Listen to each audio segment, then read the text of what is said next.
നമസ്കാരം.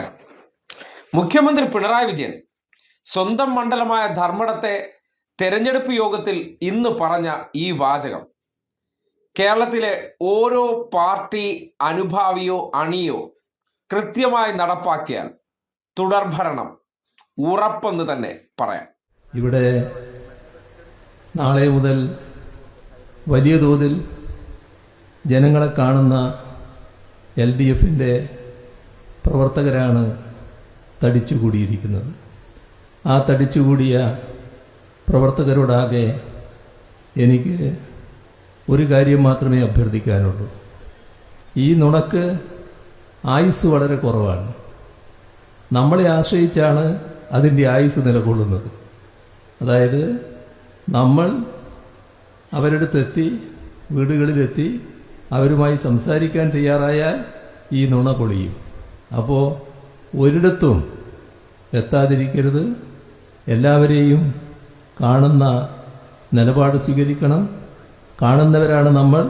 പക്ഷേ ആരെയും വിട്ടുപോകാതെ നമ്മുടെ നിലപാടുകൾ കൃത്യമായി എത്തിക്കാൻ സന്നദ്ധരാകണം എന്നതാണ് എനിക്ക് ഈ ഘട്ടത്തിൽ അഭ്യർത്ഥിക്കാനുള്ളത്. അതെ, വീടാന്തരം പലതരത്തിലുള്ള നുണപ്രചരണങ്ങളാണ് സർക്കാർ ചെയ്തിരിക്കുന്ന നന്മ പ്രവർത്തനങ്ങൾ, ജനകീയ പ്രവർത്തനങ്ങൾ, അടിസ്ഥാന സൗകര്യ വികസനങ്ങൾ, ക്ഷേമ പ്രവർത്തനങ്ങൾ. ഇതിനെയെല്ലാം മറികടക്കാൻ വേണ്ടി ഇവിടത്തെ എതിർപക്ഷത്തുള്ള രാഷ്ട്രീയ വിഷങ്ങൾ ചെയ്തിരിക്കുന്ന പ്രവർത്തനം, അത് വാട്സപ്പ് കൂട്ടായ്മ ഉണ്ടാക്കിയോ അല്ലെങ്കിൽ ക്ഷേത്രങ്ങൾ കേന്ദ്രീകരിച്ചുള്ള ചില പ്രചരണങ്ങളോ പള്ളികൾ കേന്ദ്രീകരിച്ചുള്ള പ്രചരണങ്ങളോ അങ്ങനെ ആരാധനാലയങ്ങൾ കേന്ദ്രീകരിച്ചും അല്ലാതെയൊക്കെ ഒരു ജനതയെ ചേർത്ത് പിടിച്ചുകൊണ്ട് ഒരു സർക്കാർ ചെയ്തു കൊടുത്ത നന്മ പ്രവർത്തനങ്ങളെ മുഴുവൻ റദ്ദാക്കാനും അധികാര കേന്ദ്രങ്ങളിലേക്ക് തിരികെ വരാൻ മറ്റു പോംവഴിയില്ലാത്തതുകൊണ്ട് ജനങ്ങൾക്ക് വേണ്ടി നടത്തിയ ഇടപെടലുകൾ, ചെയ്ത സൽപ്രവർത്തികൾ, ഇതിൻ്റെ എല്ലാത്തിൻ്റെയും മേന്മ കെടുത്താൻ വേണ്ടി ചെയ്ത പ്രവർത്തനങ്ങൾ, അതിനെ മറികടക്കണമെന്നുണ്ടെങ്കിൽ ഓരോ പ്രവർത്തകരും വീടാന്തരം നേരിട്ടെത്തേണ്ടതുണ്ട്. നേരത്തെ ഗൃഹസമ്പർക്ക പരിപാടി സംഘടിപ്പിച്ചതുപോലെ തന്നെ ഈ തെരഞ്ഞെടുപ്പുമായി ബന്ധപ്പെട്ട് അവരുടെ മുന്നിലേക്ക് നിങ്ങൾ ഓരോരുത്തരും എത്തിപ്പെട്ടാൽ, അവരെ കേട്ടാൽ, അവരോട് കാര്യങ്ങൾ കൃത്യമായി പറഞ്ഞു കൊടുത്താൽ ഉറപ്പാണ് മൂന്നാം വട്ടവും ഇടതുപക്ഷം വരും. കാര്യം പലരും ഇന്നത്തെ കാലഘട്ടത്തിൽ പെട്ടെന്ന് തെറ്റിദ്ധരിപ്പിക്കാൻ എളുപ്പമാണ്. ഈ പൗഡർ കുട്ടപ്പന്മാരായിട്ട് നല്ല അണിഞ്ഞൊരുങ്ങി ടിപ് ടോപ്പ് വേഷത്തിൽ അവരുടെ മുന്നിൽ ചെന്ന്, പാവങ്ങളാണ്, അയ്യോ മാന്യനായിട്ടുള്ള ഒരു സാറ് വന്നു എന്നുള്ള നിലയ്ക്ക്, നമ്മുടെ നേതാവ് വന്നു എന്നുള്ള നിലയ്ക്ക് അവരുടെ മുന്നിൽ ചെന്നിരിക്കുമ്പോൾ നട്ടാൽ കുരുക്കാത്ത നുണകൾ ഇവർ സൃഷ്ടിച്ചിട്ടുണ്ട്.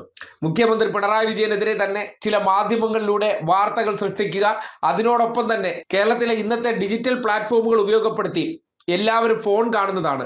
ആ ഫോണിലേക്ക് പച്ച നുണകൾ പ്രചരിപ്പിച്ചു കൊടുക്കുക എന്ന പ്രവർത്തനങ്ങളാണ് ഇവരുടെ രാഷ്ട്രീയ പ്രവർത്തനം. അല്ലാതെ ശരിയുടെ പക്ഷത്ത് നിന്നിട്ട് ജനങ്ങൾക്ക് ചെയ്തു കൊടുത്തതിനപ്പുറത്തേക്ക് നമുക്ക് എന്ത് ചെയ്തു കൊടുക്കാമെന്നല്ല.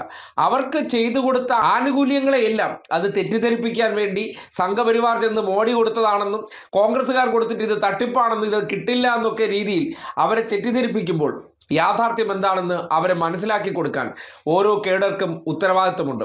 അതുകൊണ്ട് ഈ തെരഞ്ഞെടുപ്പിന്റെ ചുരുങ്ങിയ പ്രചരണ കാലഘട്ടത്തിൽ ഓരോ മണ്ഡലത്തിലും നിങ്ങൾ ഓരോരുത്തരും വീടാന്തരം എത്തേണ്ടതുണ്ട്. അവിടുത്തെ മനുഷ്യരോട് കൃത്യമായി ആശയവിനിമയം നടത്തേണ്ടതുണ്ട്. കാര്യങ്ങളെക്കുറിച്ച് കുറെ കൂടി അവരെ ബോധ്യപ്പെടുത്തേണ്ടതുണ്ട്. എല്ലാവരെയും ഒന്നും പറഞ്ഞു മാറ്റാൻ പറ്റില്ല. ചില മനുഷ്യരെയൊക്കെ ഈ തെറ്റിദ്ധാരണകൾ ഒന്ന് സംസാരിച്ചാൽ തീരാവുന്ന മനുഷ്യരെയെല്ലാം മാറ്റേണ്ടതുണ്ട്. അതിനപ്പുറത്തേക്ക് രാഷ്ട്രീയമുള്ളിലുള്ള മനുഷ്യരെയൊക്കെ നമുക്ക് മാറ്റിയെടുക്കാൻ പറ്റും എന്നുള്ളതല്ല. പക്ഷേ തെറ്റിദ്ധരിപ്പിക്കപ്പെട്ട മനുഷ്യർക്ക് ഇങ്ങോട്ടേക്കുള്ള ചോദ്യങ്ങൾക്ക് കൃത്യമായിട്ടുള്ള ഉത്തരങ്ങൾ നിങ്ങൾക്ക് പറഞ്ഞു കൊടുക്കാൻ കഴിഞ്ഞാൽ പലരും യാഥാർത്ഥ്യം മനസ്സിലാക്കും. അതോടുകൂടി ഈ ഉണ്ടാക്കിയിരിക്കുന്ന കുപ്രചരണങ്ങളെ ഒരു പരിധിവരെ നേരിടാൻ കഴിയുമെന്നുള്ളതാണ് യാഥാർത്ഥ്യം. അത് മുഖ്യമന്ത്രി പറഞ്ഞത് അതേപടി പ്രാവർത്തികമാക്കി കഴിഞ്ഞാൽ ഒരു സംശയവും വേണ്ട, അങ്ങ് സെഞ്ചുറി അടിച്ചില്ലെങ്കിലും അതിനടുത്തേക്ക് എത്തി തുടർഭരണം മൂന്നാം വട്ടവും ഇടതുപക്ഷം തന്നെ കേരളം ഭരിക്കുമെന്നുള്ള കാര്യത്തിൽ ഒരു സംശയവും വേണ്ട. അങ്ങനെ ഭരിക്കേണ്ടത് ഇന്നത്തെ കാലഘട്ടത്തിന്റെ ആവശ്യകത കൂടിയാണ്.